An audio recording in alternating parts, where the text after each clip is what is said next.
It's Monday on Your View. Welcome to the show. I am Murayo Afolabi Brown. As always, I have the ladies with me.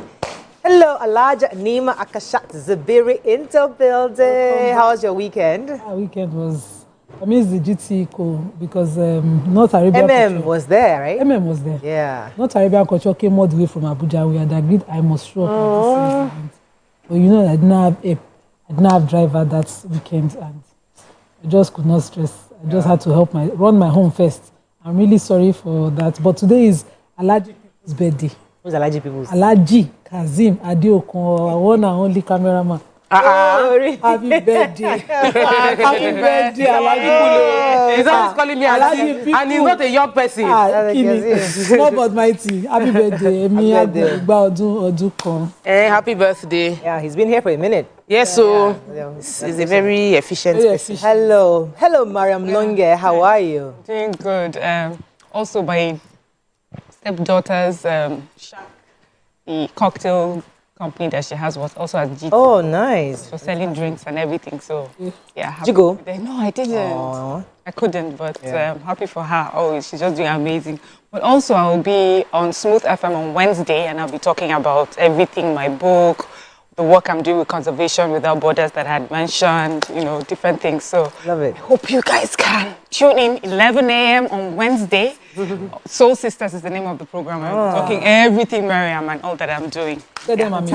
I used to love Smooth FM. I don't know why it's been a while. Yeah, you have maybe because you haven't tuned into radio. Wow. Yeah. Or your driver is controlling your radio station. No, actually, we're on 102 permanently. Max permanently. But just that it's been a long time I've listened to Smooth FM. So we go. But now that I know that you're going there, I'll tune in. Please do. Hello, no vex, no vex. There's nothing can make me vex. I'm in a no vex zone, no vex era. Loving the blue hair, meanwhile. Yeah, thank you. Buy good hair. So this is my third time doing the same extension, and when I got to the salon, everybody was like, "Oh, this is so nice." I said, "I've used it twice before over the past few years." Recycle. Yes, recycled. You don't need to throw it away when you finish. Losing it and keep it back, and make it efficient. Sustainable hair use. I'm learning from my sustainability queen here. But I have been in my learning era, leadership era, and a whole lot just keeps unfolding. Like, we don't like ourselves as Nigerians. We should just tell ourselves the truth. We're complaining about our leaders not liking us, but we don't like ourselves. So my farmers don't like me because if they like me, they will not want to kill my business. You will see things happening within, like even TVC, you see some stuff, you'll be like, if you really like TVC, you will not do like this because the way you're doing, you don't like the company. When you become a bottleneck, you don't like the company you're working for. You kill that person, you don't like me. So we are all killing each other's businesses. Then one person becomes president. Then the president now hurts someone. You're saying the president is wicked. All of us are already being wicked. So let all of us start being mean, not being kind. Little things that we can do better. And if we all do it, we will see that it will get better. Because if you go into the general hospital in Nigeria, you know the leaders are wicked. But guess what? Even the supervisor in the hospital self that is watching it is also wicked. So it's not just leadership head alone. Everybody, we need to be compassionate and be kind to one another. Don't kill the business that is paying your salary. Don't kill the company. Don't kill the country. Love your neighbor as yourself. I think I've been preaching that message since day one. Yes, so we the people. we just got to realize that we the people are part of the problem. Where have you been since then? Let me. Where have I been? So I went to Abuja. I had a meeting. So I rushed down there and I stayed there just one night. Then I came to Ibadan. Dr. Allen's father-in-law passed on. He's so rest in peace. Yes, in Ibadan. I came back on that same day. Saturday, I was somewhere. You cannot remember? I know I did an event. I had an event speaking at Saturday. Sunday, I was in your church online. Then I had an interview. Yes, today interview. I'm looking forward to that. I like that. Why do you say that? I like that. I'm looking forward to it. Should they get away? There's information exactly. So you think you said you were really vulnerable? No, I know that. You didn't cry, Sha? Because people always because I don't know, Judy has, I think there's something he eats first before he starts asking questions. I'm in control. But I just maybe I said so much that I should have said, but we'll see when it comes out. When you're editing, does he put you in? I don't know, hopefully he'll let me know when he wants to edit. I'll say, please remove that one. Let's go on a short break. When we come back, we'll look at the front pages of the paper. Stay with us, we'll be right back.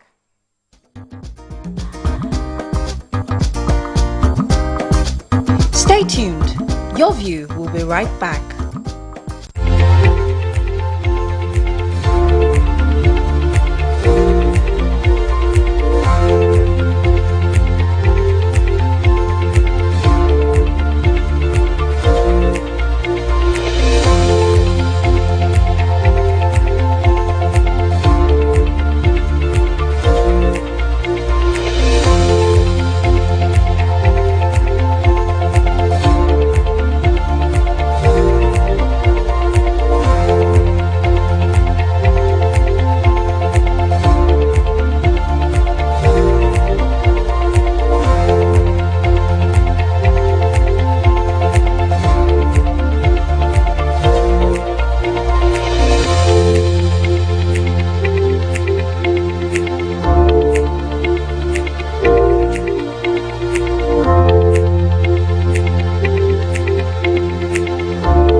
Thanks for staying back. I remember the event. I went to Sisters and Miss Conference. I was a speaker there.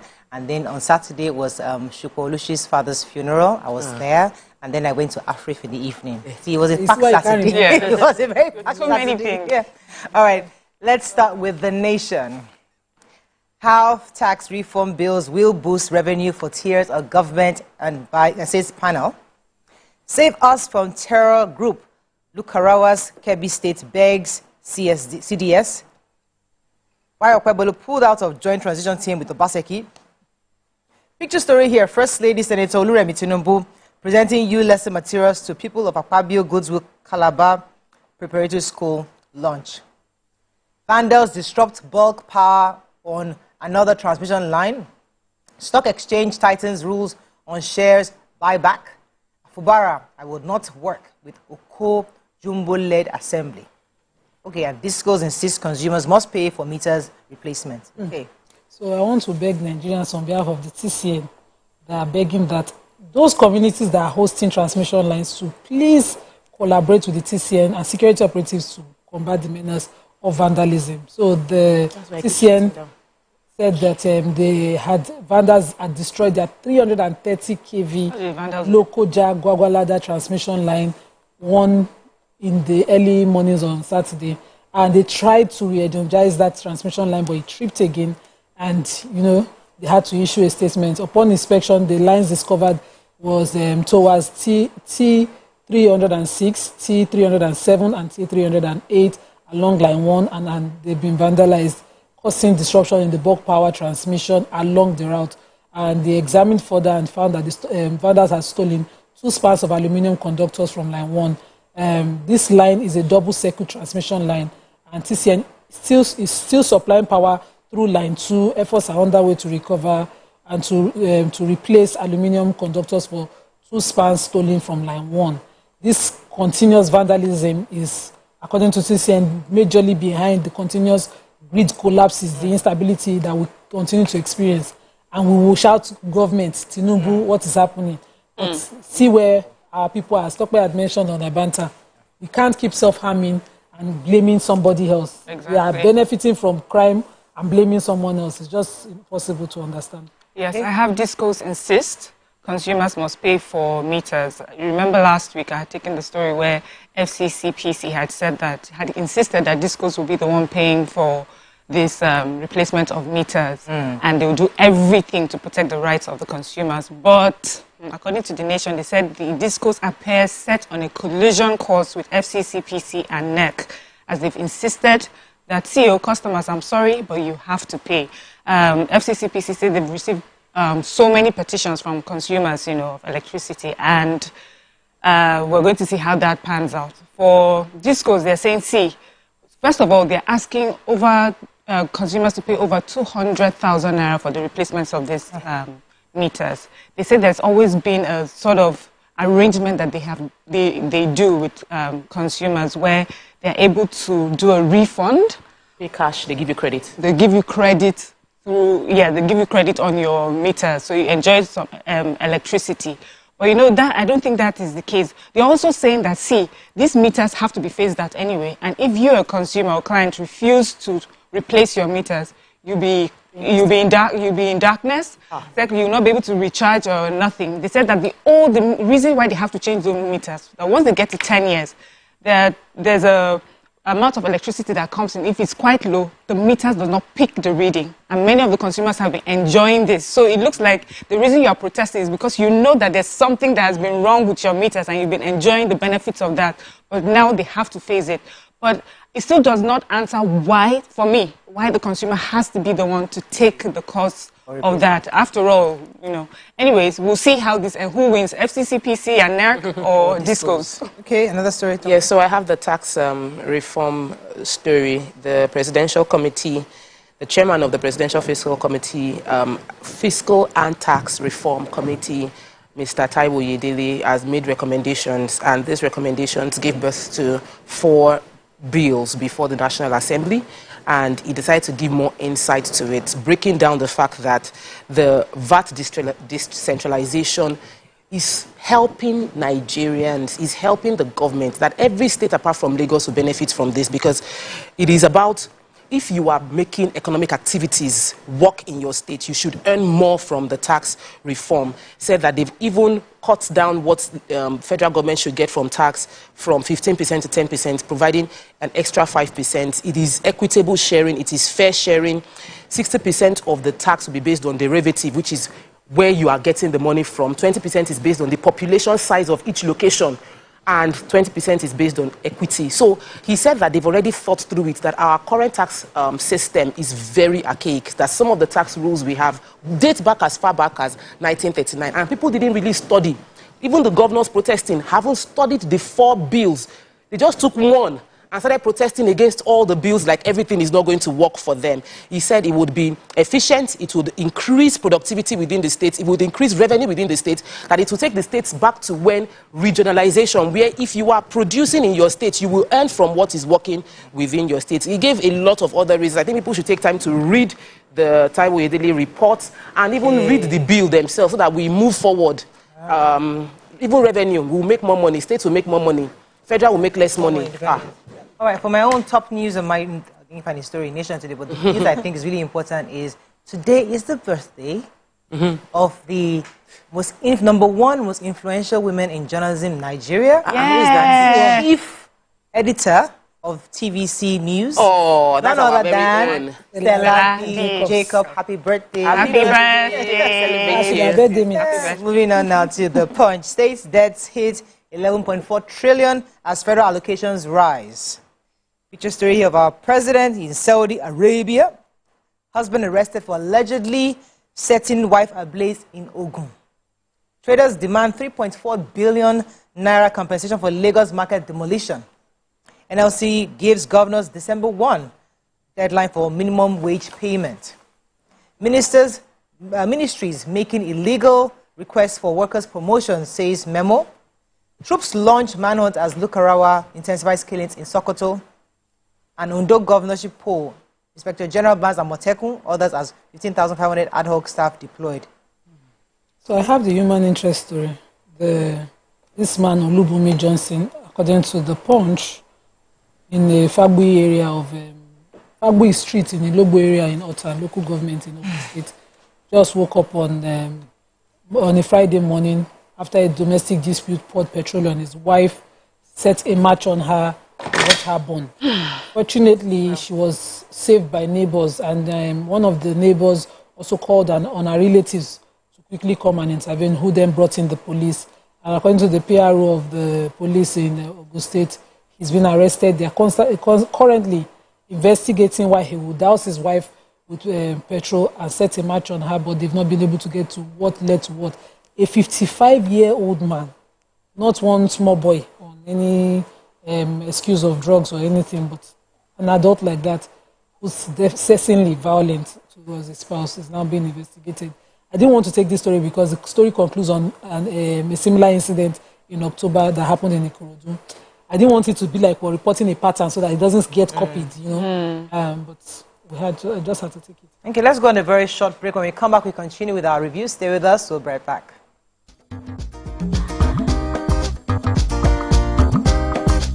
Stay tuned. Your view will be right back.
Do you think you can outplay me in this game of wits and knowledge?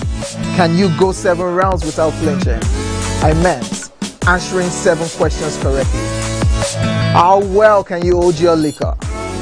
If you're curious, then join us for the most exciting conversation and games with your favorite celebrities on 7 of 7.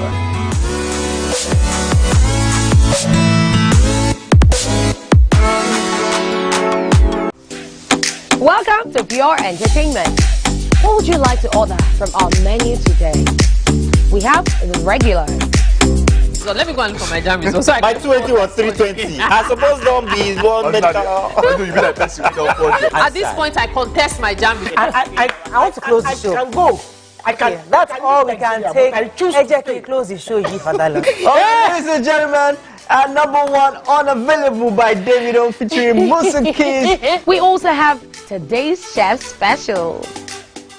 Yo, shine, shine, shine, shiny, yeah. Say recap done, and it's time for number 1 on the countdown. One of Nigeria's hottest artists right now, his name is Rema, and this one is called Charm. Kick it. Another.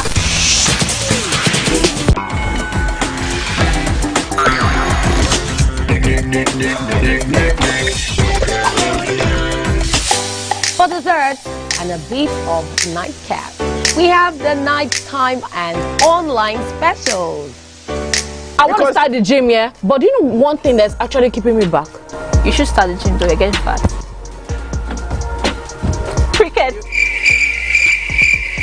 She says she does pole dancing to empower women. What's the difference? There's a difference. That's what I'm saying. So pole dancer, you're already almost naked. You're already almost naked. No, it's the empowerment for me. Sex can make your relationship better. No. Sex can never be overrated. It isn't.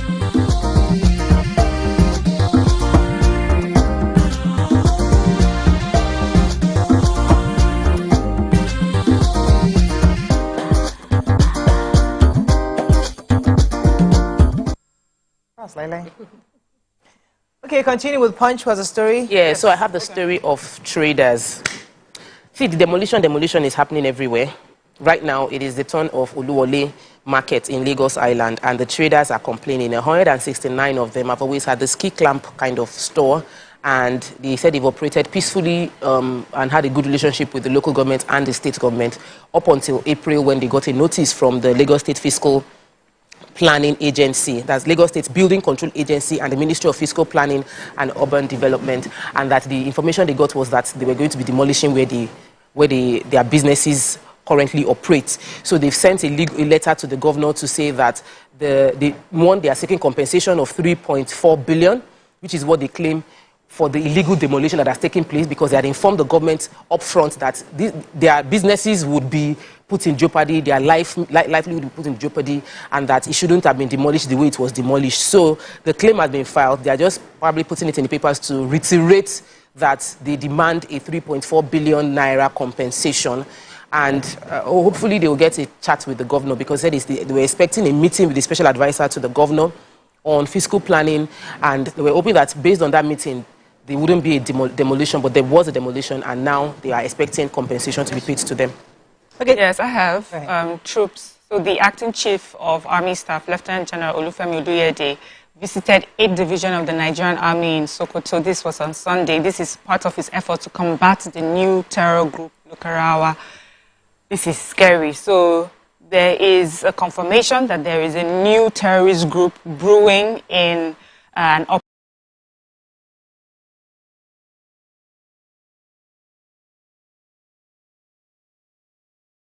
operating in Kebbi and Sokoto states.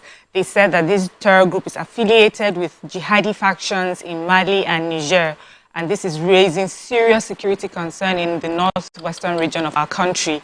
The emergence of this group is linked to political instability in Mali and Niger, and this has fueled spread of extremist elements into Nigeria. They are issue.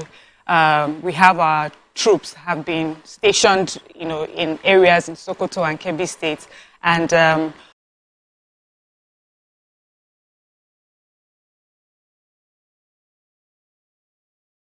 but they'll be on top of everything. They charge the community to also support them. He mentioned that it's important that for the community to, when they see something, say something. That if they need their support, because without their support they will not succeed. And if the military does not succeed,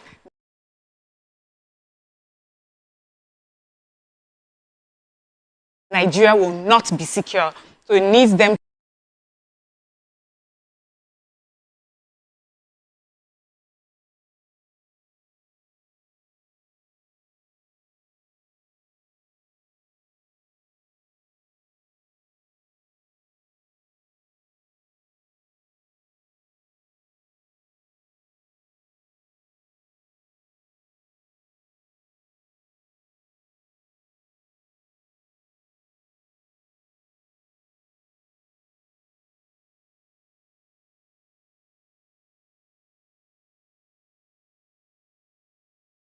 parties will participate in the elections, and in the statement by his spokesperson, the first PRO, Muyiwa Adejobi, the IG said only the federal security agencies and other members of the Interagency Consultative Committee on Election Security will be allowed to participate in the elections. Furthermore, he reaffirmed their establishment that no other state-backed groups, like Amotekun vigilante groups, will be permitted to participate in the election process, which I think is the appropriate thing to do.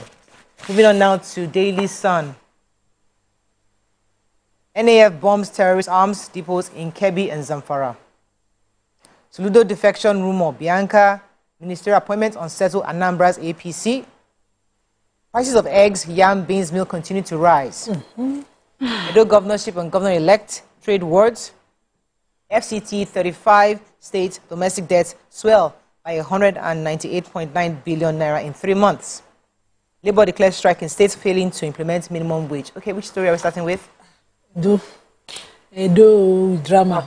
So the incoming governor, Governor Monday Okwebolo, and his aides are alleging that this governor should control his mouth. So according to them, Governor Godwin Obaseki is, making bogus statements. He says that they were uncooperative with him as regards the transmission committee, and they also raised the alarm that they don't know the whereabouts of the governor. He frustrated their transition committee, and now on Friday cleared government house, all the worker, he sent them away before he himself arrange bus. Now by bus, he moved. He said he did not face airport, he faced the other side by road, and he left Benin, and that they know nothing of his whereabouts. The governor spokesperson had alleged that they were not helping, but they insist he escaped. Governor on his own side, at least he's still governor till tomorrow, says that they should just leave him alone and mind their exorbitant 5 billion naira planned inauguration ceremony. And the Okwebolo side have insisted that no, that's not the truth, that the governor-elect is not interested in an elaborate ceremony, inaugural ceremony. They are also insisting that as governor, he should have organized the inauguration himself, that's Governor Baseki. But since he wasn't willing, governor-elect is now funding his inauguration ceremony from pocket. And so they go back and forth, but we'll see. All right, another story? Yeah. Yes, in Son, the Nigerian Air Force, and they said that they had this air component operation, Fansanyama, and they have bombarded major depots belonging to infamous bandits leader Ado Aleiro, and killed several of his fighters. They said these attacks took place across Zamfara and Kebbi states. It's a precision bombardment, according to the Nigerian Air Force. They said that it's the initial efforts in the series of attacks they intend to carry out across these areas.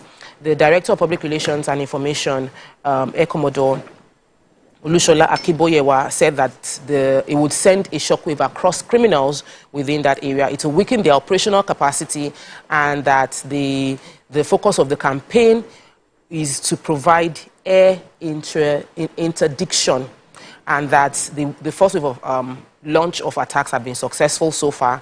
They also said that this would decrease terrorist activities within the areas where they have carried out this attack, which is across Zamfara and across Kebbi states, and that bandit warlord who have been terrorizing those local communities as at November 8, 2024, have been neutralized using the air surveillance and precision targeting system. So we're happy about this particular attack, and we're hoping that they'll be more successful in sniffing out or like neutralizing this terrorists that have taken roots in Zamfara. Okay. Yeah, so I have 123 days after the federal government promised to significantly crush food prices to give Nigerians some breather. From scathing economic reforms, the exact opposite has played out. This is according to The Sun. They said food prices have reached stratospheric heights in recent weeks with no sign of a possible slump. It's a lot of English to say that we are suffering. The prices of food is just going up and up and up. Nigerians are finding it hard to afford the food that, that they could before. They said that government had raised Nigerians' hope, that we're going to see a 180-day window turnaround where, we have been talking about this increase in prices, but they had given us 180 days where we will see a turnaround. But unfortunately, the 180 days have passed, and instead we have even more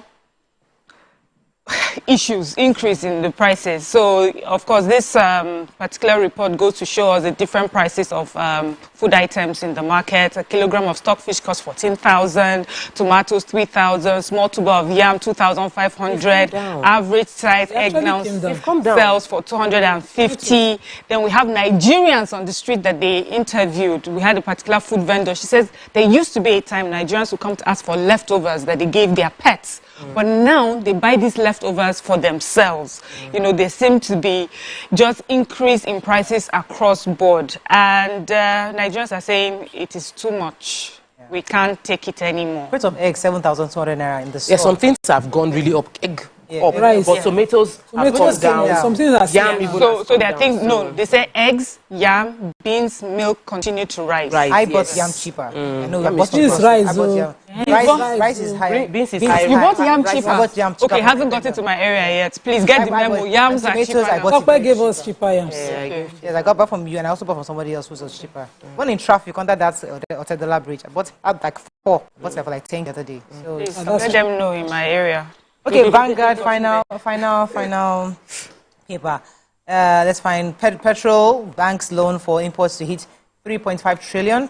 Obi can become president in 2027. Will prepare very well, says Tanko.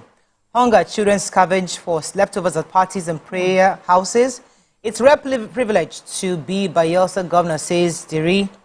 A minimum wage NLC directs workers to defaulting states to begin strike December 1. But they judged to Sanwo-Olu, Lagos traders harassed, flogged like criminals. Wow. And demolitions, we won't succumb to blackmail, says FCT minister. Okay, so Bode George wrote a letter. That's the former deputy national chairman of the PDP. Wrote a letter to the governor Sanwo-Olu of Lagos, an open letter where he says that he's addressing harassment of market people in Lagos. He says that there's, apart from the multiple levies that is being, pushed on Lagos market people, he says they are being harassed and flogged like criminals. According to him, he says, I bring to your notice the plight of many traders in Lagos State. Lagos is supposed to be the center of excellence. I'm not reading verbatim, but this is not the way the traders are treated is not excellent in any way. He said apart from lamenting the multiple levies, they are being flogged like criminals. In Lagos, some of the traders and hawkers are doing this due to the harsh and hostile economy in the land and government officials daily. But this is because some shops inside the market go for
needed. Especially when it's good sex too.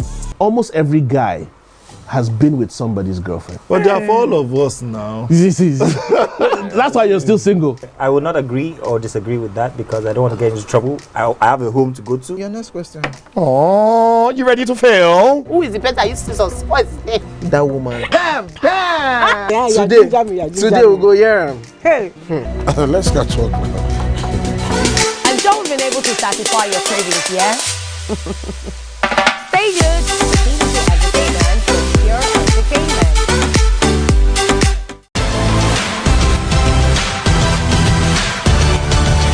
Now you can catch up with your favorite programs on TVC. Log on to www.youtube.com/TVC Entertainment. Join the fun.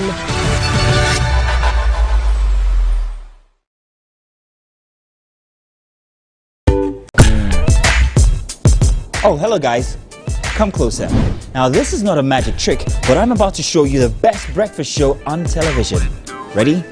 3, 2, 1, go. This is Wake Up Nigeria.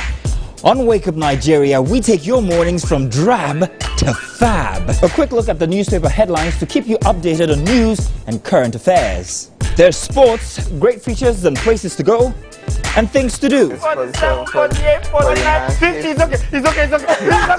It's lights, cameras, and movie madness because we squeeze the best blockbusters into bite-sized reviews. Our award-winning and sometimes Guinness World-breaking chefs perform a culinary masterpiece every single morning inside of the kitchen that leaves us salivating and asking for more. Our book reviews is always a page-turner, with thrilling stories, gripping memoirs, and fascinating tales. We keep you entertained with music performances, trending topics, and fun Friday games. And on traffic today from Shasha bus stop. So you guys plan to set me up? Nah. 60 seconds is not enough to tell you all about Wake Up Nigeria. It's like trying to fit a T-Rex inside of a teacup. You'd have to tune in every morning at 7 a.m. to enjoy a whirlwind of excitement, laughter, and unforgettable moments.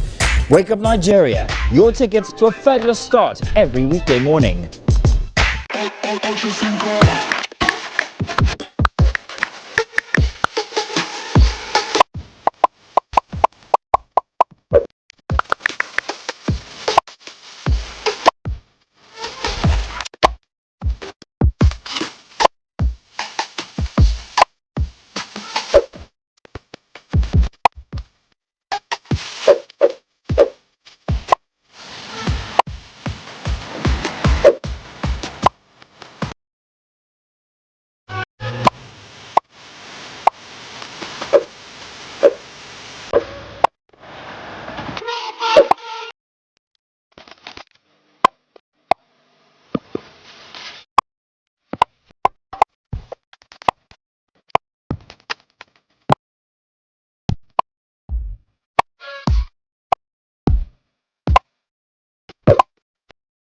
I am so sorry I'm late. I'm currently stuck in traffic. So sorry.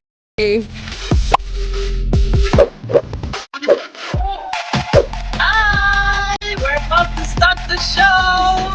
Woo! Hey, yeah. See you again. Start.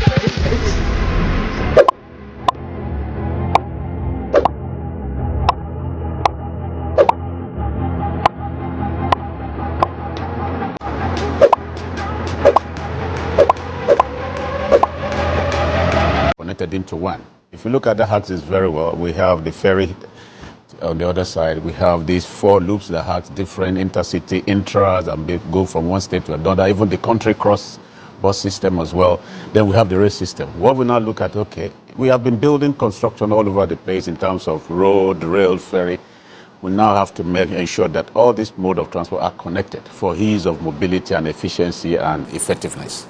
So that's when Lamada look at, okay, the next thing to do is to look at, we need to champion integration of all this mode together. We don't have the jurisdiction over the air, but the 3 mode in terms of water, rail, and buses, let's look at this. So the planning then kickstart then from the concept to planning. It took about 4 years before we now see the fruition of it in terms of construction commence. So we identified different interchanges that we're going to look at. We have one in Marina as well. We have one in Maitu, which has they are the pilot one. We have other ones in National Theatre, Lasso, Maryland as well. But the key one that you're talking about now is the one that affects the Maitu one. So what we're going to do that, we call it Maitu Interchange. It's a mega hub that will have all those mode of transport in one location. It might be some little minutes of walking distance, maybe 100 meters, 200 meters. But once you are in that loop or in that location, you can move from point A. The red line, the blue line, all of them will meet at that station. No, red line is not there. Red line is not there. So what we have there, we have the blue line, we have the jetty, we have the transport system, which is the buses. Okay. And then what we now enhance it that we go to regenerate to have the non-motorized pedestrian walkway, the feeder buses as well, park and ride and all that in one location. So that is the purpose of this, my 2 interchange. I kept, when I heard the story, I read it, I thought you were talking of only the land because the ferry is towards the back. How do you plan? Because I've seen your Lamata, I live on that axis. Okay. I've seen your barricades taking over the, as ahead of what I'm going to show you. Yes. So I don't know how it would join the ferry side, which is prior, coming from Badagry now, before you head towards where I see the... Okay, if you look at how you join the ferry side, is from the Amuodofin Estate side. That's going to be a slip road where we're going to have a park and ride, and then we're going to go towards Mazamala Bridge, under the bridge, and connect. I can be grateful for that under the bridge, because the abandonment of that place... No, we are going to do it. So you can ride there, you can drive your vehicle, and then connect onto the buses, and then park, and then connect the train. That is what we are doing at that axis. Yes. I mean, this sounds interesting, and I'm looking forward to, that. But I think the main issue right now is while construction is going on, how will the rest of Lagosians move around? And 15 months, that's a long time. So what are the plans that are put in place to make transportation easier for Nigerians, Lagosians during this time? Thank you. The honest truth is during construction, there is traffic. We have to say that. But what we've done so far is we've looked at it in terms of, with all stakeholders, that means the LASMA, the parent ministry, which is the Ministry of Transport, we look at it together and said, okay, we have option 1, 2, 3. They've reviewed it with our traffic management consultant and narrowed it down to option 1. Because we have to look at, okay, it's 15 months. It's not easy for people that are, what we've done so far, we now look at, okay, ease of transportation in terms of movement. The time, yes, that's what they are showing to you. That's what we are doing there. Is it the future? This is the future. This is just in 2 phases. We have phase 1, which the phase 1 takes the 2 loops, and then the other 2 loops will be done in the, maybe in the next 3 years when this is completed. Because why we divided it into 2 is that because we do the whole 4 loops together, the whole place will be shut down. Yes. Okay. And we don't want that. Okay. We still want people. Which side are you doing now? The one on the left side? We are side? doing the loop 1 and 2. Loop 4. What is that one? And the one there, which is the loop 4. The one that goes across. Across, yes. Okay. So so that those that are watching understand, because I'm familiar with this area. The loop 1 is the one by the Amuodofin bus stop itself. Yes. And the other one you're doing is the one by the cantonment side. Is it the one by the cantonment side? Correct. Okay. So now there are already existing businesses that have found themselves there. Yes. And we know that this usually constitutes problem when government wants to move into doing construction. Nigeria becomes one of the most expensive places to carry out development because settlement bills will first choke the government. Litigation. And litigation. People want compensation for the shanties and all of that has been there. What is the government doing to ease the relocation of existing businesses that are in these places, compensate them, and then ensure that the construction does not cause more harm than good during the process? Okay, that's the objective of the state, to ensure that we don't take people out of business, and we don't even add more burden to the existing burden that we have as we speak. So the first thing we've done is we identify all that is being affected, which in terms of the 4 loops, but then we narrow it down to the 2 loops. We are working on loop 1 and 4. We have meetings with them, series of meetings over time, and then as we speak, you can see the site has been taken over. We've paid them. We've paid everybody involved in terms of even including billboard that have to be relocated. Everybody has been enumerated and paid and compensated fully. The only one that is not is like, okay, they are taking their time to move their stuff. We will allow them. Because some are saying we relocate, because we have 3 options. We can relocate, we can replace, or pay you full compensation. That's the strategy we deploy. People accept the relocation. We look at within that loop as well, where I can stay, we accommodate you, which is done. Some of I can say 1 or 2 people that have accepted relocation in terms of their billboard, because of their businesses, but some in terms of the park and ride, in terms of the people, the unions and all that, we have meeting with them. Some of them will still be relocated and accommodated within the 4 loops at the end of the day. So they understand the principle and they've bought into the idea. So that's why I attended the conference recently, and where one of the speakers was saying something about, in Nigeria, we don't document or articulate the intangible costs of certain things. So, for example, businesses will be lost towards that Badagry axis. There are people coming in and out of Lagos trying to bring in goods. There's a possibility that many of them will probably refrain from doing it because they don't want to get into that traffic where they are spending more money for fuel, they're having to spend extra money. So there's a cost to it. Now, has the government weighed that cost versus the possible the benefits of this? Because let me help your question. Yes, so there's a park just on the other side that does the West African channel. Correct. Yes. Correct. So those people, from what Morales says, would have to run their business. Yes, Yes. they can't. So how do you plan to? The first thing done, we've done a detailed study in terms of the ESRW cost comparison and impact on the project itself, on the public, on the people of Lagosian businesses and all that. So then we've weighed option that we look at the benefit of the project itself outweigh the project, the inconvenience, the cost. Then the people you talked about, the intercity, that people, even the intrastate or intercountry people, yes. they're still going to be accommodated in that loop. All what we are doing is that we are moving them in stages in terms of, okay, if we are taking the whole place, we divide it into 2. You keep working what you are doing in one section. One district is doing that, you move here and we work here. So they are not totally being displaced at all. Those ones they're still going to be accommodated, and we are working with them. And in terms of traffic, what we've done so far, I said earlier on that this is a project that look at option 1, 2, 3. And the good thing about this project is funded by French Development Bank, which is a replica of World Bank. Their priority is displacement. You don't want that. Okay. So we've taken that, we've followed their templates in and out. So that they sign off. Before they sign off, you know what World Bank does in terms of the followed standard. So what we've done so far is we follow what we have to do, and we accommodate them. And we've looked at the traffic management. The only thing you do there is only 6 minutes additional time into your traffic time. Oh, really? Yes, that's the one that goes through the officially. Yes, yeah. But realistically, 30 minutes, just for 30 minutes. There are some factors that we have looked at as well in terms of the physical implementation of this. What I said to you is about, okay, the simulation and all that, 6 minutes additional time through Doba or K1 day. But if we allow, there are some physical things in terms of last mile, people present, that we will not allow any truck to park on that road. Because these are the one adding more to the vehicle, the traffic on that area. So the plan is to take them out totally. Go, there's no stopping. There's a bonded terminal at Mile 2 bus stop itself on your way inwards. For me, it does not even fit into the. I don't know how that was approved, but it's there now. I did you they use trucks. Look at that video. The picture. I think you did not touch that side. Which side? The picture. You know, preceding the rail station. Okay. There's a bonded terminal, so you're right. Just by the water too. And I see that, the 2 after the rail station is present in the picture. Then there's one on the Amuo side. But that side is empty for the Kirikiri Bega side. But what we're saying there is the essence of this project is to enhance transport movements. It's not to take out business. So we factor those on. They have their business, but we've looked at their traffic management plan and incorporated into what we are doing. What we are doing is, if you look at the video, the clip there's a tubular walkway, skywalk that takes you from point A to B.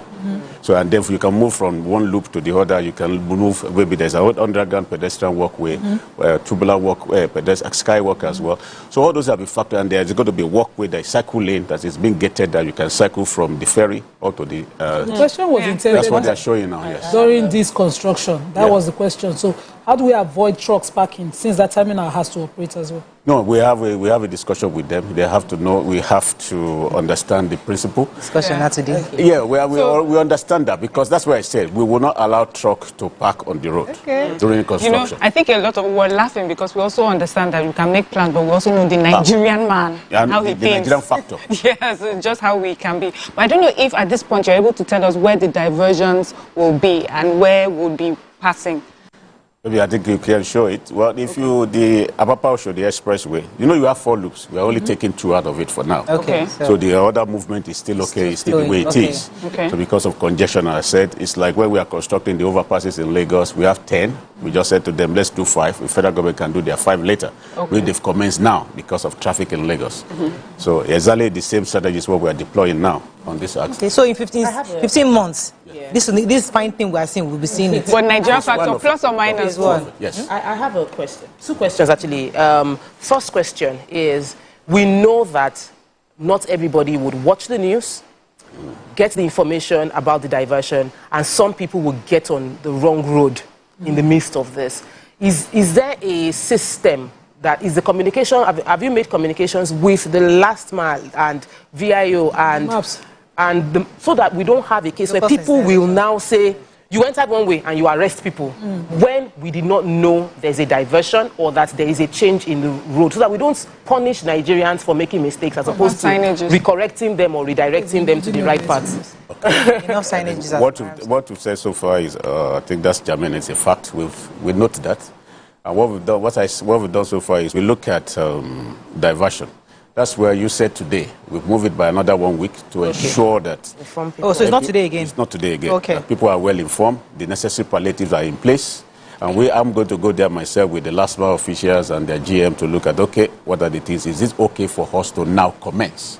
Okay, so the second question is, the people and somebody even actually posted it, Ifeoluwa mentioned it on YouTube, but I was going to ask you before about maintenance. So Lamata is also in charge of Oshodi, and we see the way Oshodi is.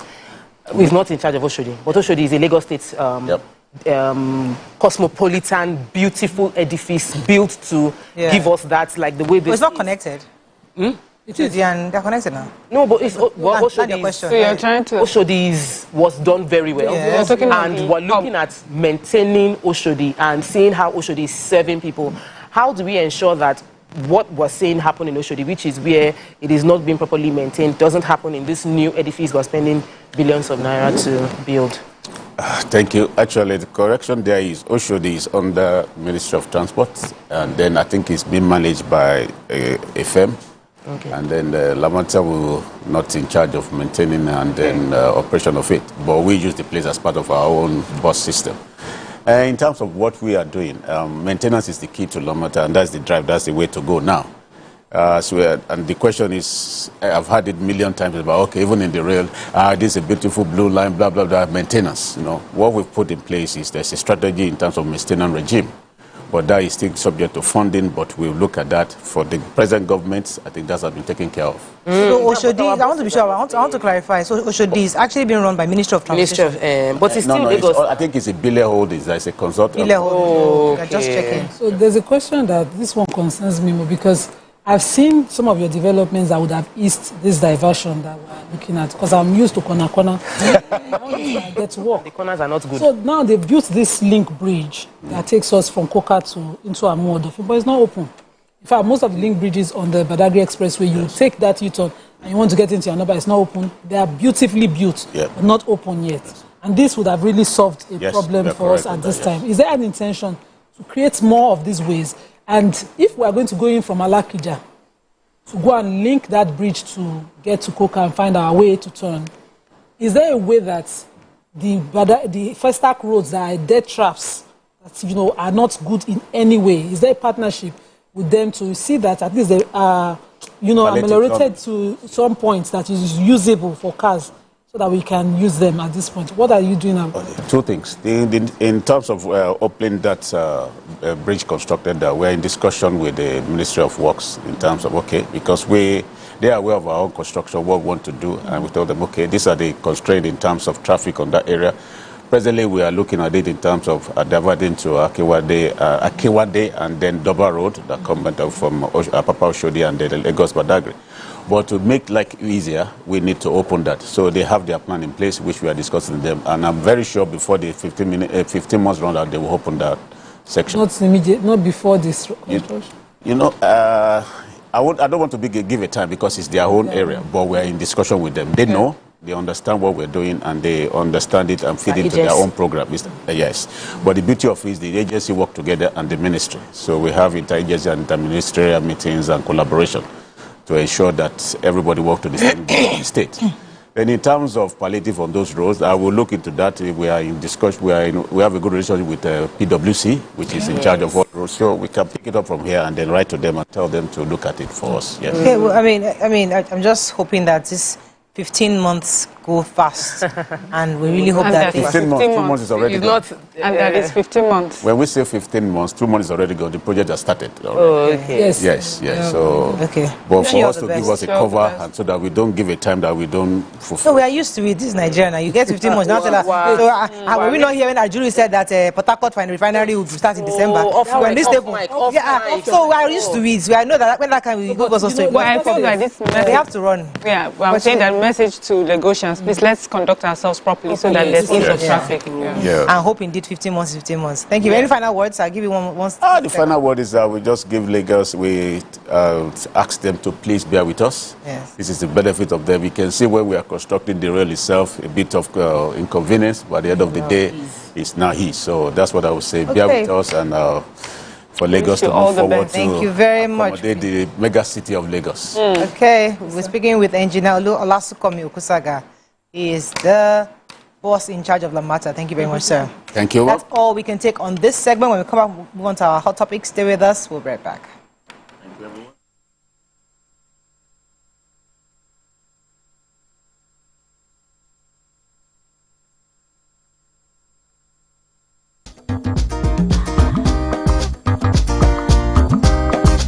Stay tuned. Your View will be right back.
Do you think you can outplay me in this game of wits and knowledge?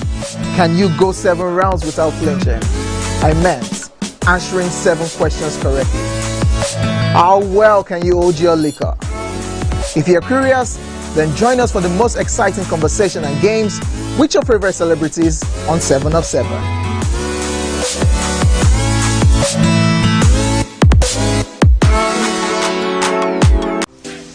Welcome to Pure Entertainment. What would you like to order from our menu today? We have the regular. So let me go and look for my jammies. So My 20 was 320. I suppose don't be one medical. At this point, I contest my jammies. I want to close the show. I can go. I can. That's all we can take. I choose to close the show. Ladies and gentlemen, number one, Unavailable by Davido featuring Musa Keys. We also have today's chef special. Yo, shine, shine, shine, shiny, yeah. Say recap done, and it's time for number one on the countdown. One of Nigeria's hottest artists right now, his name is Rema, and this one is called Charm. Kick it. Another.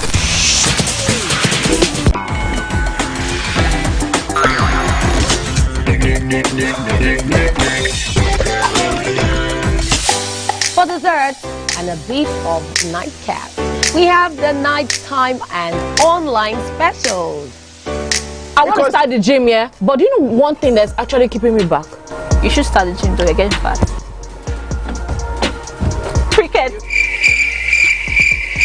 She says she does show dancing to empower women. What's the difference? There's a difference. That's what I'm saying. So pole dancer, you're already almost naked. You're already almost naked. No, the empowerment for me. Sex can make a relationship better. No, sex can never be overrated. It is needed. Especially when it's good sex too.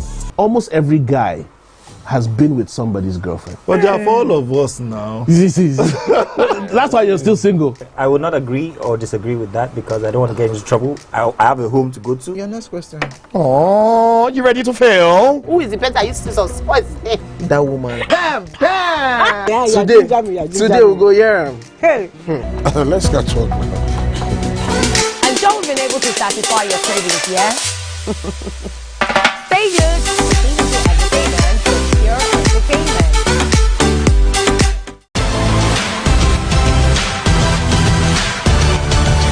Now you can catch up with your favorite programs on TVC. Log on to www.youtube.com/TVC Entertainment. Join the fun.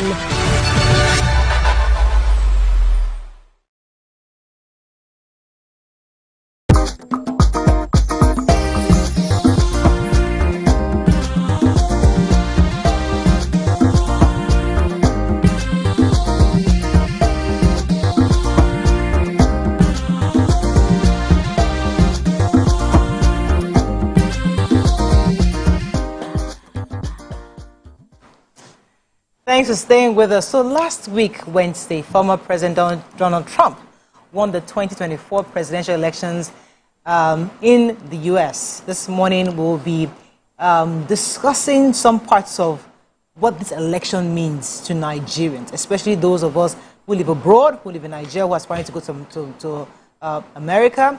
Also because some Nigerians were celebrating the presidency of Donald Trump. Others were completely for Kamala Harris.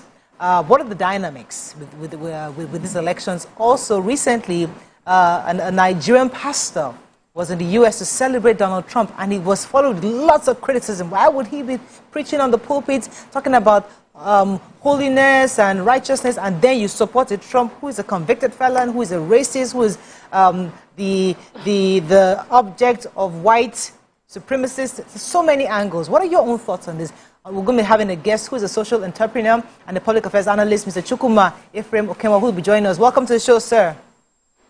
Yeah, thank you so much. Yes, I'll come to you in a minute, but let me come to the ladies first. I mean, Trump, everybody's talking about Trump and Kamala. We discussed it last week, everybody was discussing it, but we kept mum because it took a while to take it in, you know, because the reality was like, okay, because many of us really wanted Kamala. But what are your thoughts? Who would like to go first? Just before I come to Chukwuma's...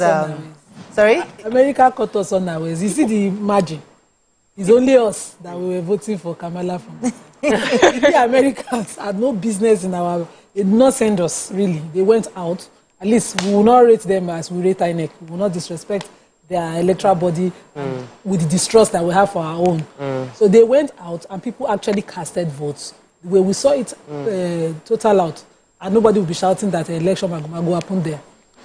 Certainly, the people of the land had different agenda. They don't support the Democrats so far.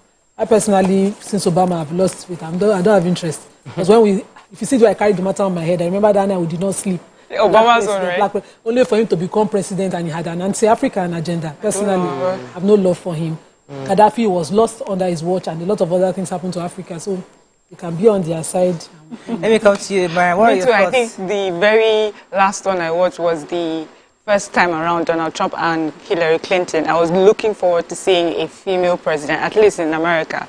And I mean, when that didn't happen, when that did not happen, I just thought, these Americans, they are hypocritical. I'm telling you. You go around the world talking about female representation, but you really, when you put a woman, beside a man who is less qualified, you always pick the man above. Yeah. So I wasn't shocked by this time, what happened this time around, because apart from being a woman, I also added the fact that she's black. And if she had won, that would have shocked me. I would have said, oh, Americans, you're finally...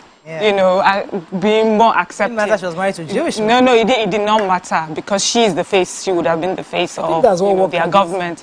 But for me, it's I wish Americans the best, and then for Nigerians that are living there, I hope that this means better for them. And if not, as Nigerians, we're always resilient. We'll find our way around. Just. So, what are your thoughts when Donald Trump was announced? So I deliberately didn't follow the elections, because the little I saw, it was just like Nigeria. It was a lot of hate. There was a lot of negativity. There was a lot of because in Nigeria we are very okay. Taking the U.S. elections are followed, and this particular one, this was worse. The language of the election wasn't good. There were lots of trading of insults. It felt like I was watching a third world country go into an election. There were name calling on a higher level. I felt this is just so much bitterness. I don't want to deal with this. America should handle itself. Let me focus on my country. I want to focus on Nigeria and how Nigeria would work, not whether America works for Americans or not. However, the truth is, when a world leader as strong as America changes the leader, changes governments, there will be impacts that would go around every other country. Because the last time Donald Trump was president, the tariff he was saying he was going to put on China and other countries, the language, the crisis that happened based on his leadership, we know that if anything goes wrong with the US, it will affect a lot of other countries. So we shouldn't say it doesn't concern us directly, because it will concern us indirectly. So I definitely, but I celebrate Trump's resilience and his determination. In the face of everybody thinking he's a convict, he cannot win. This has only happened once ever, over 100 years ago. The guy sat down there and kept speaking his own policy, speaking to his people. And his people came out to vote. If we think about it in Nigeria, it means that anybody can come out, regardless of if you feel he's qualified or not, or people say that he has a record or he spoke badly about people, and if he continues to speak on what his policies are, people can come out and vote. For me, what is election? What is election? As much as I really wanted Kamala, but I thought Trump winning was actually interesting. For me, I found it quite interesting. Okay. Interesting because it was so much like ours. We're criticizing our elections that it wasn't based on facts. It wasn't issue-based. It was more emotional. Are you from the north? Are you from the south? Are you this? Are you Yoruba? Are you Muslim? Are you Christian? It was all based on who I like. It wasn't so much of the issues Nigerians were going through. In this case, exactly the same thing. Who cared that Kamala floored him at the debates? Nobody cared. See, when you say politics is local, this is what we've been saying from day one, that politics is local. No matter how much we paint it and try to dress it in different ways, at the end of the day, when push comes to shove, it comes back to the people, the grassroots, those who, the originators of your essence. They're the ones that will connect with you. And I think Trump knew that, and he went for that. So it's just interesting to say that we are all the same. I wish I remind our Nigerians that we are all the same. I've never forgotten the effect the insurrection had on me personally, because I'm like, oh my goodness, we're exactly the same. The only thing that's different from them and us is that they have a rule of law that actually functions. They have law enforcement that actually ensures that you go to jail for doing bad. Here, some people can get away with it. But in this case, So even the rule of law, we're wondering where it works out with him being re-elected. So again, since election is about who you want to choose, it's individual. So the people have spoken. That's the point, Muriah. People have spoken. We have the Hispanics, we have the blacks. Let me bring in our guests. I would let you two talk about it. It's important to hear. I wanted him to also hear our own views and then bring in our guest, a social entrepreneur and public speaker, to share with us his own views. Mr. Chukwuma, you've heard the ladies. What are your own thoughts on the elections?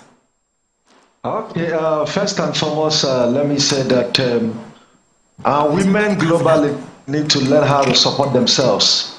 I mean, just like one of the discussants there, or hosts, rightly pointed out, maybe the fact that she's both women and black. And I said, if a male black could become the U.S. president, why not a woman? And you have enough women that constitute a critical mass in the U.S. to actually ensure that the U.S. This time around could possibly maybe have the first female president. And it's really interesting that with the 60th election on board and the 59th one that produced a Biden and Harris, that's after over 240 years of the U.S. elections and all the rest of it. It's very interesting to know that this is the very first time that a woman is even rising to the position of a vice president in a nation that is, armed as democratic. Exactly. And so it does feel that to men, where we just gave you opportunity to become vice president the other day, and now you want to be president. You failed the time of the Hillary Clinton, and now you're fielding a Harris. So to some political pundits, that was miscalculation under the guise that the U.S. Is not yet right for a female presidency. But of course, it's left for the women folk to decide globally that if all are equally born, then learn to support your own, even in political parties in Nigeria and elsewhere. And even United Nations, I always challenge the United Nations. If one of the goals is gender equality, the fifth goal of the United Nations, and for close to 80 years of the UN existence, we've not had a woman occupy the top job position in the United Nations. Then we need to, yes, in the United Nations. I mean, having a Secretary General, a female Secretary General, that's a little bit of disturbing. I'm telling you. All right, Chukwuma, let me come to you. Okay, let me jump in. Go ahead. So I like that you started from women supporting women. But you see, the example my colleague had mentioned of her being black as well as being female worked against her. If you compare the support Hillary had to what she had, it's very wide. Is it a white agenda against a black person, or just that she's female? It's not more of a black, because I mean, when Obama, so looking at this very clearly, right? Obama is black, Harris is black. The major thing that is different now, so what is constant between Harris and Obama is they are black. So the only difference, the only variant is the agenda. So if in the same US that we feel that they are against black, you could have a black male president, then perhaps the only crime that Harris committed is she's female. If you compare her to Hillary, I think the comparison with Obama is, I think the comparison should be with her and Hillary having run for the same office, being the same gender. And the margin in the election results. The margin could differ, but at the bottom line, at the end of the day, right, of course, with the uniqueness of the U.S. election, where you talk about the role of the electors, right, and assuming that we're to be play out in our own case, where they have 538 electors, in our own case, that will be 469 electors, because it's always consistent with the number of congressmen and women. You understand that you have, in their assembly. And so in Nigeria's own case and in their own case, if after an election you discover more states aligning, like in the case of Trump and against Hillary, that's literally show that at the end of the day, he won, even though Hillary had a popular vote. Yeah. Okay. So, let me get a few questions in for you. Mr. Okewa, you hit the nail on the head with the hypocrisy of the Western democracy and the superiority with which they make it look like they are better off than the rest of the world. Like, oh, we are more forward, but how forward are you if you are in the face of equality and the conversation around gender bias is still in our face this much at that level of governance? So I'm happy you pointed it out. But I want to talk about the idea of the campaign message of Trump was America for America. And Nigerians are still following American news, and following American elections, they are planning for you. Because I think we need to talk about the fact that the Americans' plan and the Canadian plan and the UK plan is to use anybody that is coming in. So if they won on the back of America for Americans, shutting their borders, focusing on growing the American economy, why can't... how do you think it can work in Nigeria, work in Africa, where we focus on... We're not going to... If somebody comes to campaign and say, we will not go to China, China will not be allowed to work in Nigeria, we will not let these other countries work in Nigeria, we will make Nigerian engineering companies work. Do you think that is a language that can work for Nigerians in the next election? Well, why that may not work, because in diplomacy, of course, I speak now as a diplomat with 2 postgraduates in diplomacy, I can authoritatively say you cannot talk about reciprocity without capacity.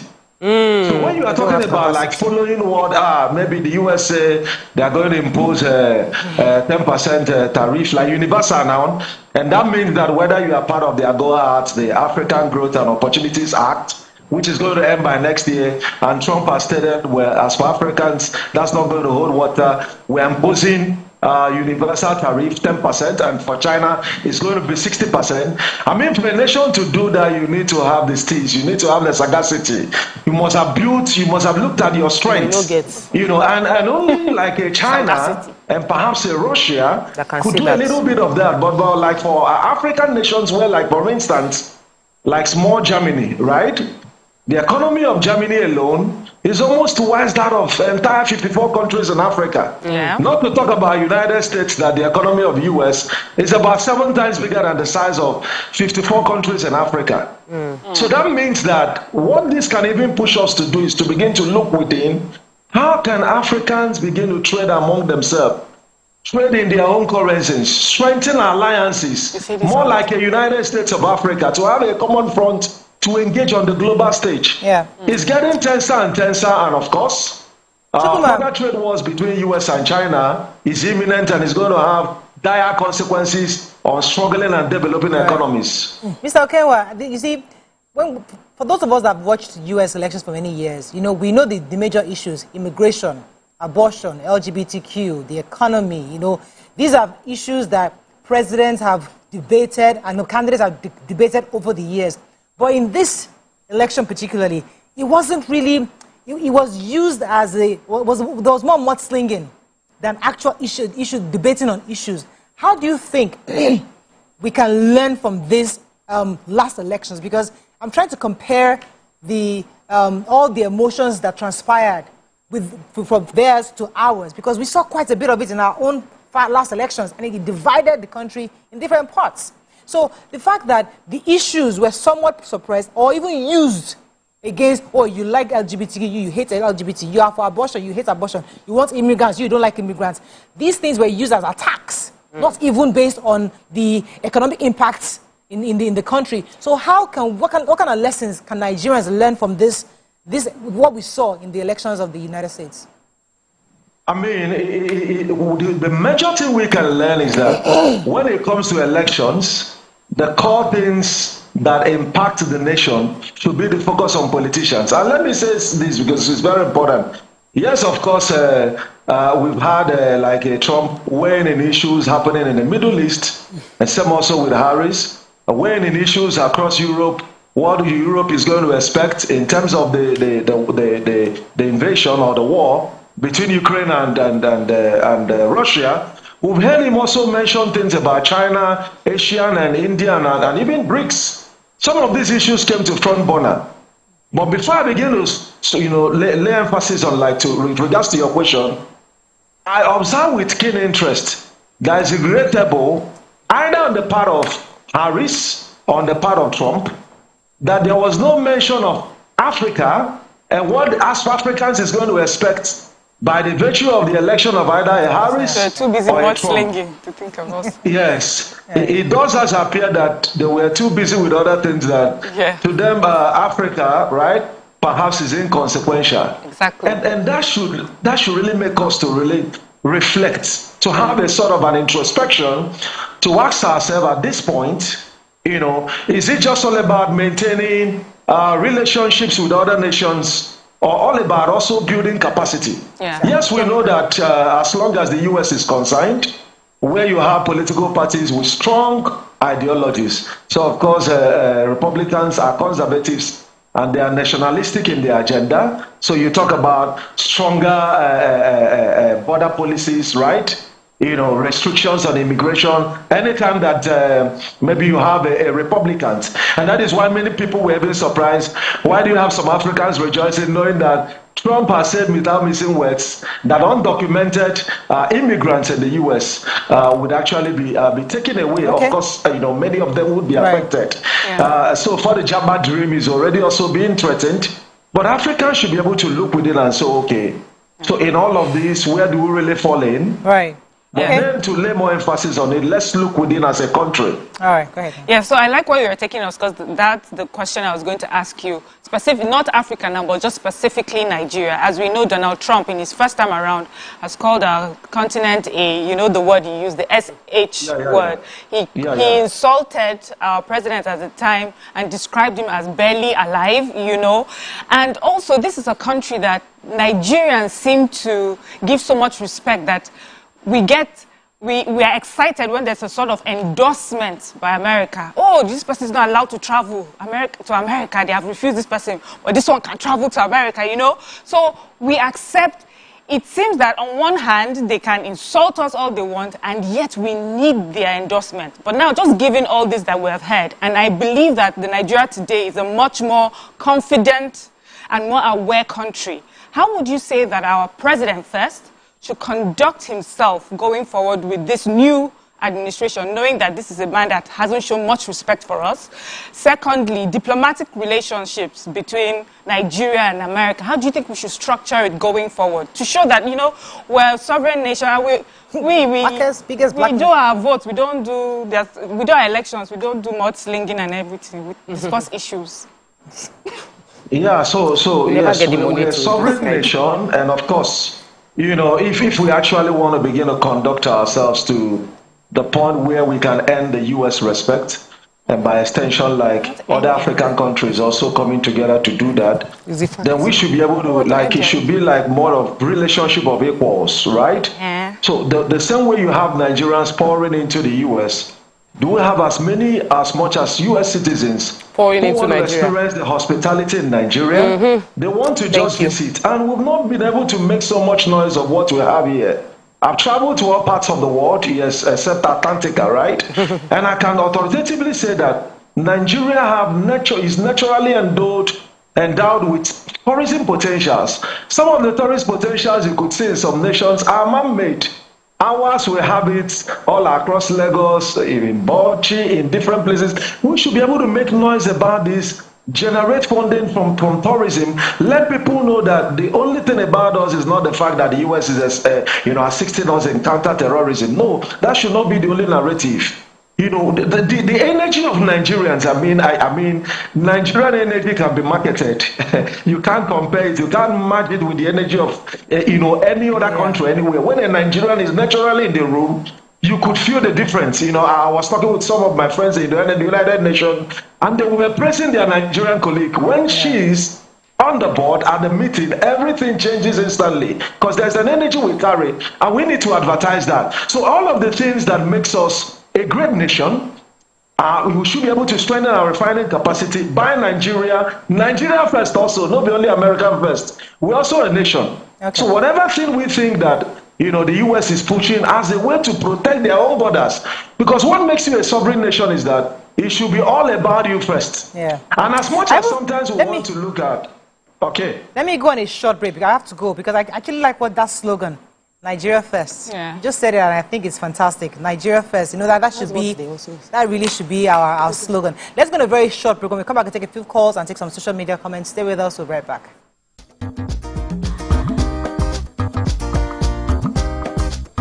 Stay tuned. Your View will be right back.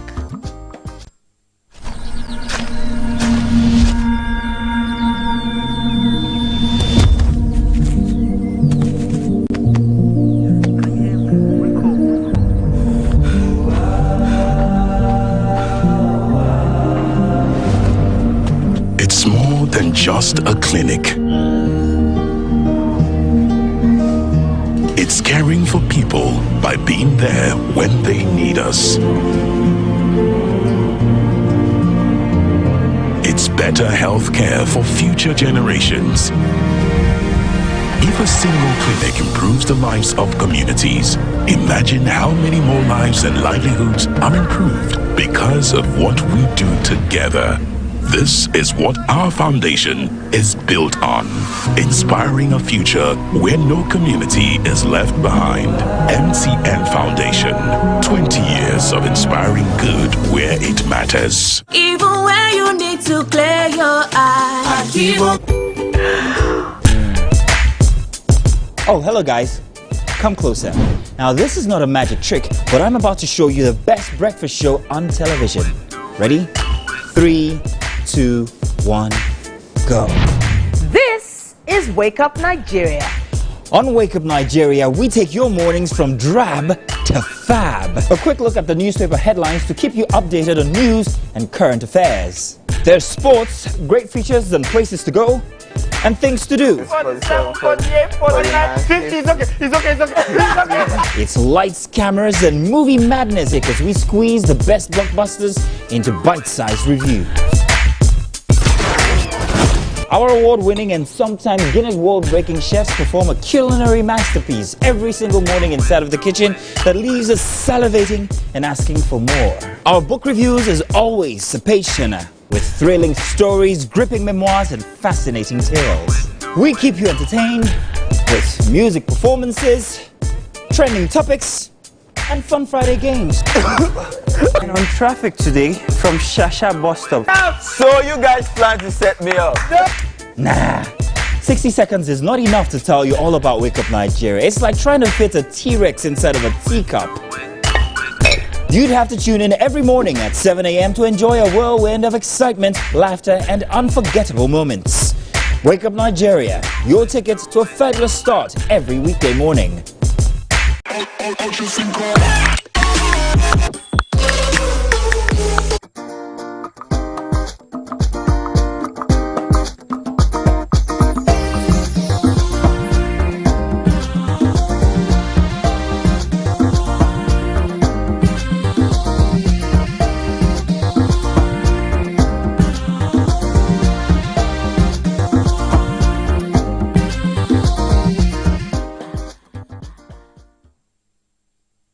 Thanks for staying with us. We're still discussing our views on the elections and the effects on Nigerians. So let me come back to our guest before I take some comments on social media.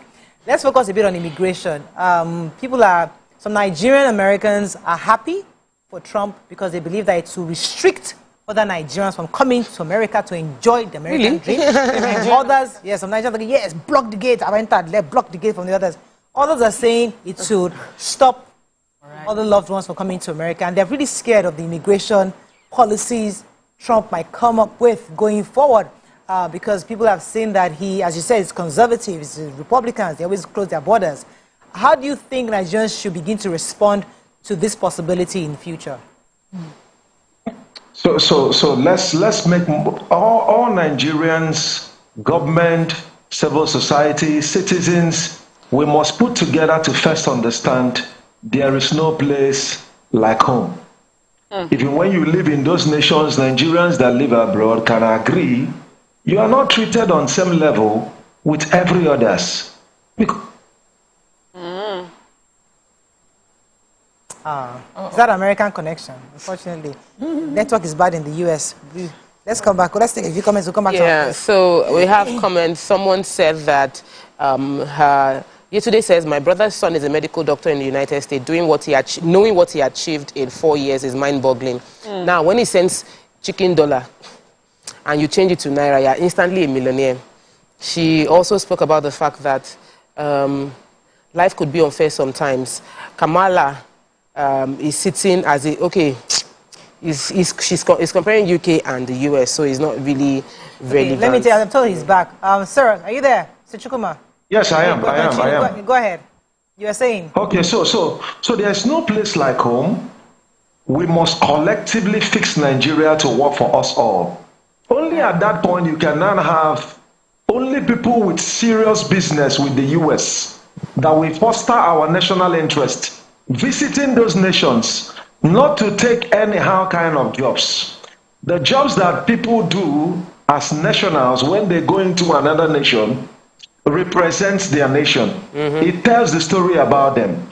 If Nigeria, if as a country, we strengthen our foreign policy such that if as a Nigerian, if I must go to the US, then it has to be as an expert to go there maybe as a professor, lecturing in their university, presenting the good image of my country, or working in their health sector, right?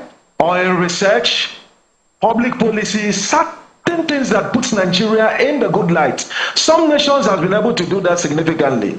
But when you have a situation where most Nigerians go to some of those countries and do like some of the jobs, right, that ordinarily they will not do in their own country, then it doesn't put our nation in the correct light. Right. But the way we can change it is not maybe through activism.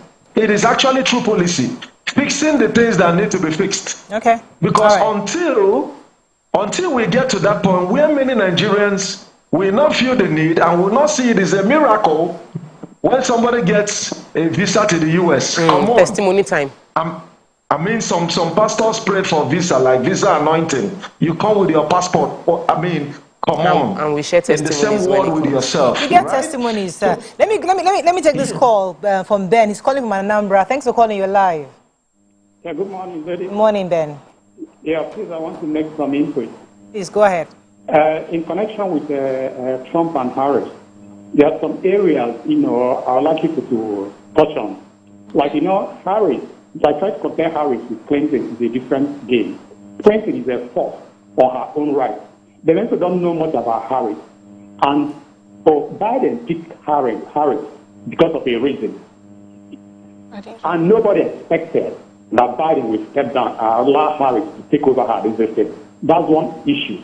Then the other aspect, the area of maybe this issue about maybe transgender and all these gender reassignments. A lot of people are getting concerned about that issue in America. Yeah. And these have been an ongoing thing with Democrats from Obama, all these things. So many Episcopalians in America, Christians, are not concerned with that aspect. Yeah. And this is an area Trump is hammering on. Yeah. That issue needs to be addressed. Many people are just talking about maybe Harris, a female. It's not about issue about being female. Many people don't know much about Harris. Yeah. They know Trump is there. This is where he stands on. But Harris, we don't know Harris. That's what you said. Where he stands on many issues. He's just here or there. Thank you very much, Ben. I think Tokwe alluded to that fact that yes, Harris is not not a politician like Hillary was, and also the people really did not know where she stood. She was a bit here and there. For some. But the point he made that I'd like us to talk about, because the Christendom actually came out en masse for Trump. And many of them, one of the rationale was the fact that we understand the LGBTQ. We understand everybody has a right to be who they choose to be. But when you start bringing this matter to the schools, that's where you've crossed the line. We can respect you for your choices as an adult. We can live with you in a society and respect that you have human rights just as we have. But the moment you start bringing it to school, you've crossed the line. And I think that's where people said, you know what, you've taken this thing too far. And that's where many of the Christian communities rose up and said, we cannot bring back the Democrats in this. One of the most advocates for Trump in this campaign was the billionaire Elon Musk, arbitrary billionaire, not mistaken. And he used this platform hugely. I follow him. Yeah. And daily notifications on the tweets. All the people who campaigned for Hillary were brought down on X. He would take a post about every artist, drag, and he was even paying. Yeah. So if we talk about vote buying Yapo, yes, he was paying people to cast their votes for Trump because he was affected. He has a son who is no longer a son, he's a daughter, and his family is estranged because of this kind of advocacy. So he stood for what he wanted. America spoke loudly against the LGBT in this election. And I think There was a female artist, I can't remember her name right now, that was speaking against, that was supporting Harris against Trump. And I think she was pulled down on Twitter too. I'm trying to remember her name if I remember. So, any more comments? There was Jennifer Lopez and Cardi B, all of them were dealt with. Yes. A lot of people talked about the power of social media in this particular election. It's so similar to ours, man. Yes, now, there was a lot of similarities. Of course, that's what is exciting me. Yeah, and the fact that an X now, when it was Twitter, Elon Musk believed that Twitter played a major role in that Biden-Donald Trump election. So he proved that social media is such a powerful force. But the second thing I found interesting with this was is Donald Trump's last son, Barron. They talk about how his impact as a Gen Z helped his father connect with his generation. He got him on podcasts that, Gen Zers, tend to listen to. And I'm like, okay. That's going forward for us. Gen Z to the table. Bring Gen Zs on the table. They know what they're talking about. I want to go back to what Tokwe said about the vision. You see, if he's talking to Gen Zs, he's selling the vision of the American dream.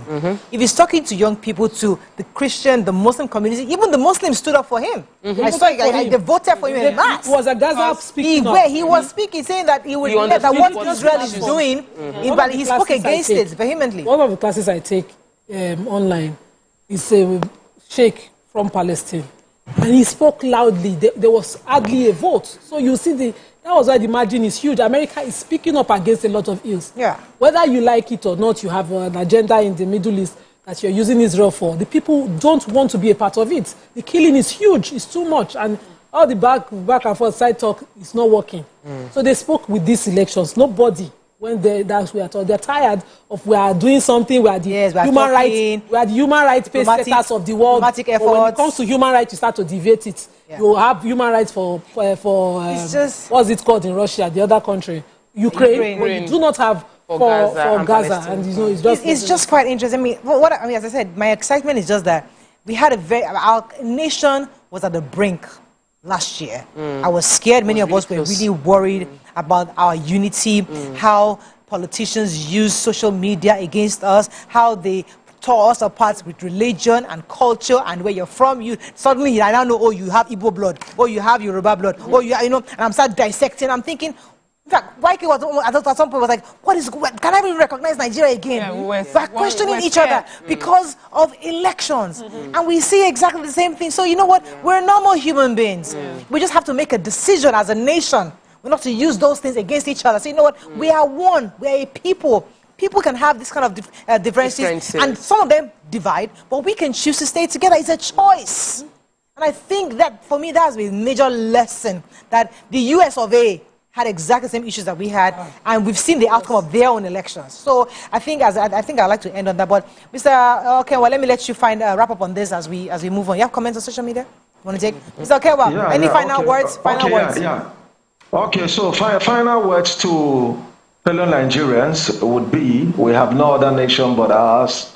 Anything you are doing, you're working in the civil service in any of the ministries, department, agencies, you are into private practice, do it so well that you can be proud of Nigeria in the months to come, in the years to come. Let's begin to strengthen everything Nigerian, put the nation first in all, such that as a strong nation, very soon we can begin to relate with some of these big nations as equals and not as their subjects, where maybe they have to dictate for us and go into their countries like you made it in life. Even though many Nigerians struggle in some of those climes, let's change the narrative and begin to write a story by doing for ourselves the only thing that we can do for ourselves, and that is to transform Nigeria. America will not do that for us, whether it's Democrats or Republicans. It is their nation first. There's something I want to say, and I've been thinking of how to say it. I'm trying to very politically collect that. I've been thinking of it in my head, how do I articulate it where it doesn't come out the wrong way? Because I've always said this, and I've always said in different fora where I had opportunity to speak on this kind of issue. We always try to force Nigeria, we are one. Don't look at your Igbo, don't look like your Yoruba, don't look at that, we are just Nigerian. And I keep saying, that's so incorrect. I must understand you as a Hausa person. I must respect you first. I respect your culture, your tradition, your history, what made you you, before I now say you're a Nigerian. Because if we continue to try to gloss over our uniqueness, we will continue to fall apart. And that forcing of, we are United States of America. No, there are still some people who are local. The guys from Florida are different from the guys from California. The guys from New Hampshire are different from the guys from Michigan. They are uniquely different, but they are the United States of America. So we stop forcing, oh, Nigeria. Nigeria is important, but we must first of all acknowledge and understand that I am an Igbo person. I'm proud Igbo. Respect me for my differences. Respect me for my uniqueness. Respect me for my tradition and my history. Then understand that, yes, I have agreed to be a Nigerian, to you. So we are united, but not because I'm forgetting who I am. If we begin to understand it individually, we'll not be forcing this, oh, let us all just be one Nigeria. Yeah, one Nigeria is great, but it must first of all come with understanding. Who we are. Exactly. And it's so crucial.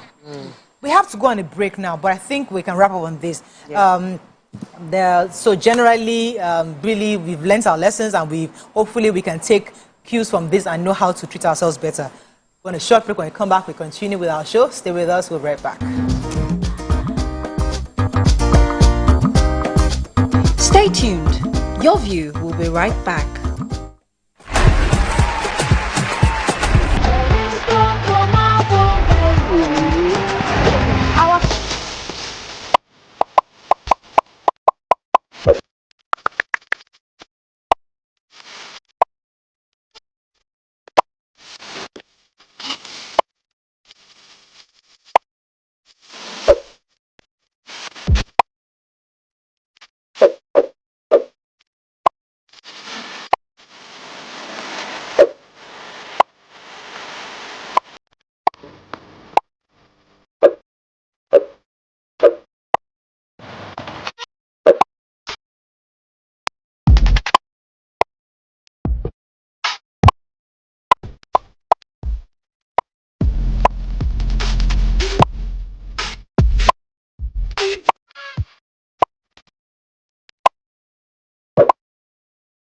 I am so sorry I'm late. I'm currently stuck in traffic. So sorry.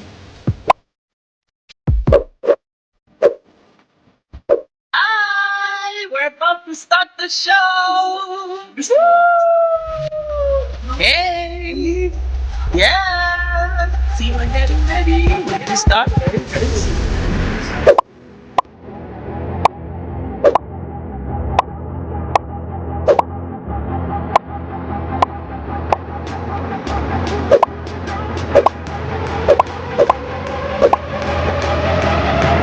Show starts in 3, 2, and we're here again on your screens this beautiful morning doing what we do best.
Do you think you can outplay me in this game of wits and knowledge?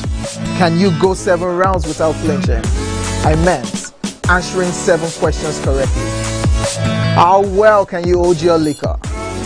If you're curious, then join us for the most exciting conversation and games with your favorite celebrities on 7 of 7.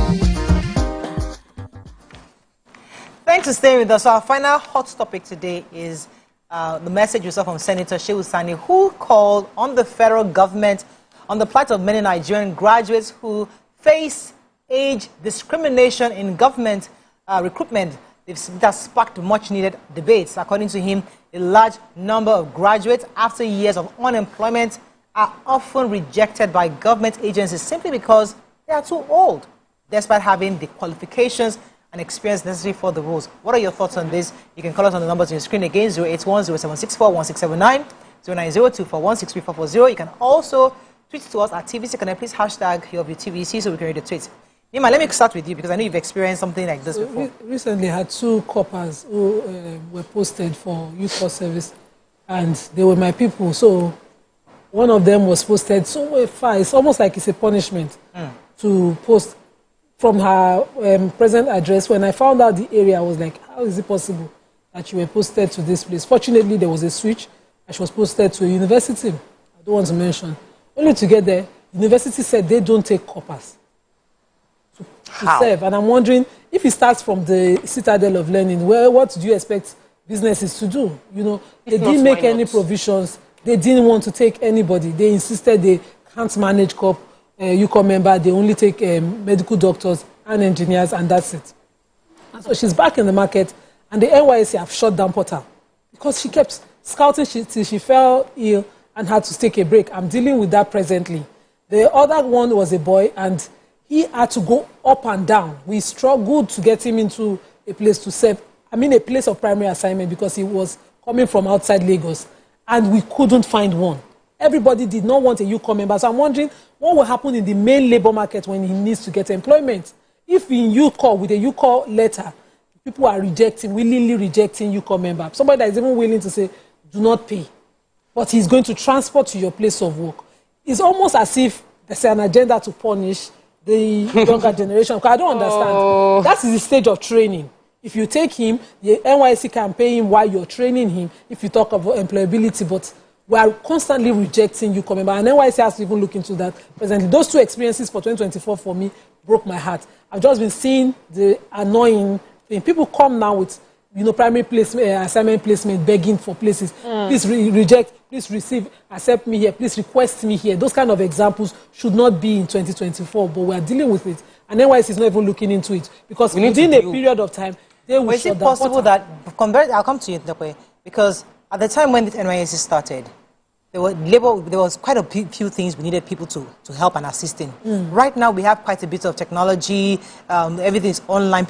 Things are a bit more seamless. So even the roles of maybe a secretary or a PA right now is almost. I can actually be myself's PA, because I can actually organize my schedule on the calendar. I don't need a PA to follow me around. It's not just that. I'm just saying that there's a possibility in some agencies, in some institutions, they don't need as many interns versus NYSC course anymore like it used to. There was a demand for, because even roles now, your JD is inclusive. What the thing the NYSC guy is supposed to come and do is part of my job description. When interns come here, I tell them, there's no job waiting for internship here. There's no job that is available. Okay, it's for intern. No. You have to apply yourself when you are put it somewhere else. So is it possible that some institutions are having those issues with having core members? That I want us to consider that. But they learn by being in the right environment. So we need to deal with the issues. One of the key issues is the NYSC has made it compulsory for employers to pay a specific amount of money to core members aside from their alawi. So if you want someone to come for training in my office and you are paying the person and you say, I must pay that person as well, then I will think about my bottom line before bringing in someone who has no experience at all. I have a core member that I met literally outside TVC building who said she wanted to come and serve here, and I saw her and she was like, I want to serve in the media department. I said, I'm sure TVC will not accept you because there are plenty of people on ground, but just go there. She went there, of course, they said they don't have room. Come and work in my place, so that she started working with me. The past 2 months, I've been paying stipend as allowance, and she hasn't provided us service. I've paid for her to do a YouTube training, 50,000 naira. Paid for social media training, 35,000 naira. This person hasn't brought in, and I am paying, and government is paying. You cannot expect, as they won't have allowed me to accept her if I don't say I'm going to pay her. So, as a company, you can't expect me to train people and then pay them salary for training them. That system itself was not existing like that before. Putting that system in place has made people reconsider employing core members. That's number one. Number two is many of them come with zero, like they don't, that orientation camp of 3 weeks should be rejigged in what you teach them. Yeah. When you take people into orientation for 3 weeks, you should teach them on how to add value where they go to, how to comport themselves. Not just they should be doing grill, walking under the ground, climbing mountains, strolling. That's not what they need. Yes, paramilitary is important, but they need to also understand that we are now entering the market space. You are no longer a student. You no longer have parents paying you money. You now need to open your eye. So we need to include that mental preparation for people. Every core member I've had, once they resume, they fall sick. Why? They've never had to walk, wake up early and have to report. They don't know. So orientation camp needs to change. Salary payments stipulated by NYSC for core members to be paid needs to be looked into as well, because you want to make them employable, and that 1 year can transform the lives of every core member if they are put into the workforce and helps to become more employable at the end of the 1 year. Yes, you're right. There's so many factors that, you know, that's affecting how employers are determining whether they want core members. The truth is, I think that there are still more employers that are, you know, taking them in. But one of the factors is that we have more core members now than we had 10 years ago, than we had 20 years ago. And, you know, we need to be more creative now. So that structure where you go for an employer and immediately you're asked to come in, it needs to change. And I find that with a lot of things in Nigeria, once we set a policy running, we just never consider, we just never consider that we are living in a changing world and things have to change. So now we have more people coming out of youth service. You need to find a way to provide for them to be able to do, you know, their 1 year service. I don't have the experience. I haven't had the experience of a youth service member who does not understand what they are meant to do. In fact, I find them to be very enthusiastic, you know.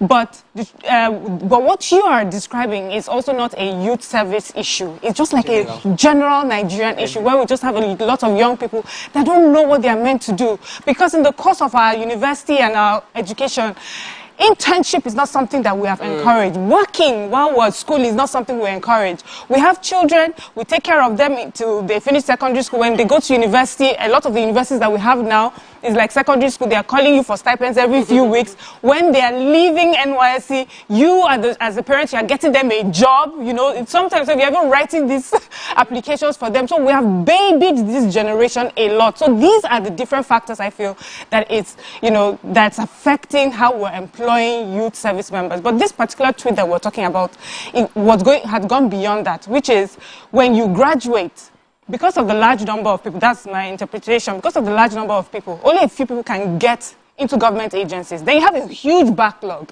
So let's say you are part of the backlog and you've stayed 2 years, 3 years, 4 years, nothing. Then a new group of graduates come in. They would take those ones before they consider you.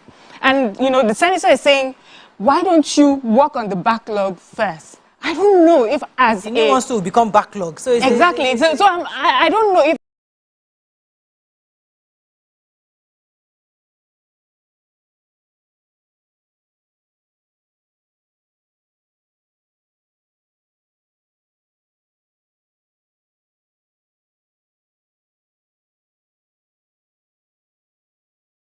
as a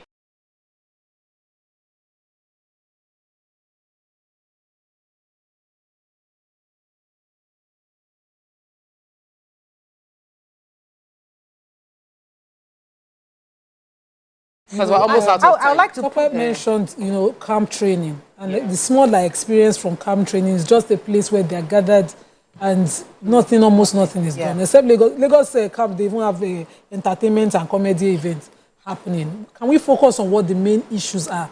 In 3 weeks, you can train someone in any area of tech. At least soft skills. But when I went to youth service, I learned those things. I got some certificates in camp. You know, so I'm just saying sometimes it's the way we are. Yes, individuals. Do you participate in those things? There's so many certificates that I got because of that 1 year. And then, we might also have people that are leveraging. What's the word?